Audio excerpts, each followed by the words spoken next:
turn 4. Push the foot down with the V6 power. The Mitsubishi 6-cylinder under the bonnet.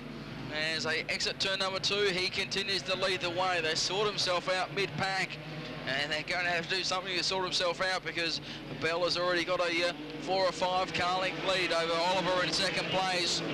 Agars holds on to third.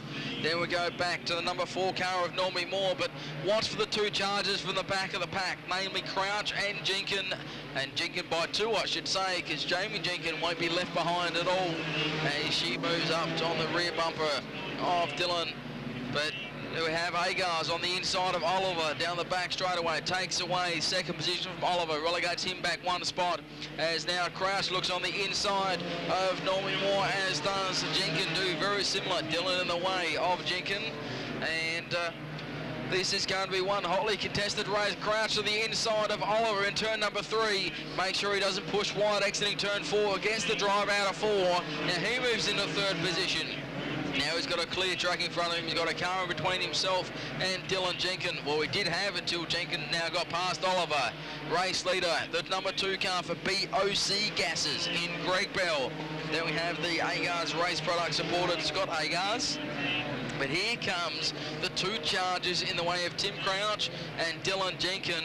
10 circulations remaining, JT. This is action-packed V6 sprint racing, and it's going to be exciting down to the wire. Absolutely. Have a look at the contest coming up between Tim Crouch and Scott Agars. Agars made a very interesting mistake last time in that very corner right there, but Tim Crouch is sort of knocking on the door. I think he's going to do it this time. Does he effect a pass? No. Agars holds him out. He loses momentum, but pulls it back again. This time he's going to make it stick as he sweeps through 3 and 4 underneath Agars, relegating him back to third position. That leaves us with car 2 coming up against some lap traffic there. That's Greg Bell, an exemplary race, and no reason why he shouldn't pull it off. Let's have a look. The next question, of course, can car 74, Tim Crouch, catch the flying Bell at the moment? Oh, Bell has got the race lead, a very handy race lead at the moment. He's coming up to lap traffic in the way of the 15 of Brendan Baliga.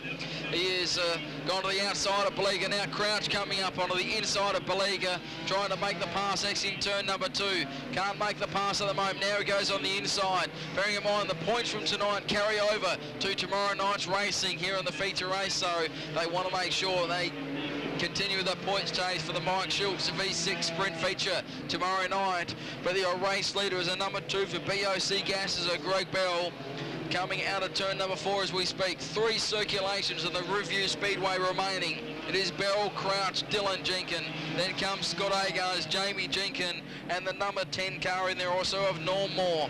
The race leader exiting turn 4 one more time. Over Greg Bell, he started from pole position. Hasn't really been challenged for the duration of this event. 15 laps. It's gone from flag to flag at the moment. White flag is the one that's coming out now. Can he hold on? In the Bell is your race leader. Crosses the stripe. Gets a bit of out of shape coming through turn 1. That allows Crouch to close in within a couple of car lengths. Down the back chute they run. Bell versus Crouch. Who will win as they come through the slick spot in turn number 3 and 4. Checker flag is out. Greg Bell takes a victory.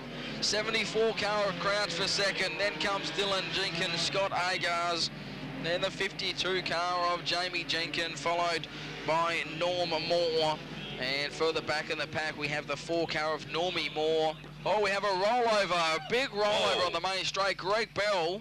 Didn't see that at all. It looked as though he came up on the back of the number 6 car of Michael Bucks Allen, and unfortunately went end over end. Kids, you can make sure you stay back from the fence there, folks.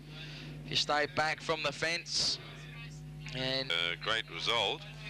And there is a time for that, by the way, as they just check on Greg Bell. The time for that, 3 minutes 39.2. Wild side, hell of a way to